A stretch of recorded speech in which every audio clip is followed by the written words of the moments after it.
შეიქმნება თუ არა სპეციალური სამუშაო ჯგუფი, რომელიც ქობულეთის მუნიციპალიტეტის ტერიტორიაზე ხანძარ საწინააღმდეგო უსაფრთხოების პრევენციული ღონისძიებების გატარების მიზნით იმუშავებს. ქობულეთის საკრებულოს ხდომაზე უნდა გადაწყდეს, რომელიც ამ წუთებში მიმდინარეობს. საკითხის დადებითად გადაწყვეტის შემთხვევაში სამუშაო ჯგუფის ფუნქცია სასტუმროებისა და კერძო ტიპის ობიექტების გადამოწმება იქნება.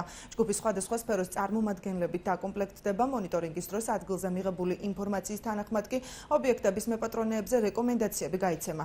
რა გადაწყვეტილებას მიიღებენ საკრებულოს წევრები, მაცნეს მომდევნო გამოშვებიდან შეიტყობთ. იქედან გამომდინარე, რომ მუნიციპალიტეტს საკანონმდებლო დონეზე არ გააჩნია გარკვეული რეგულაციები და მკაცრი პოლიტიკის გატარების საშუალება, ჩვენ დღეს საკრებულოზე მივიღებთ სპეციალურ განკარგულებას, რომლითაც დაევალება გამგეობას შექმნას შესაბამისი კომისია, სადაც სხვადასხვა სპეციალობის ადამიანები შევლენ.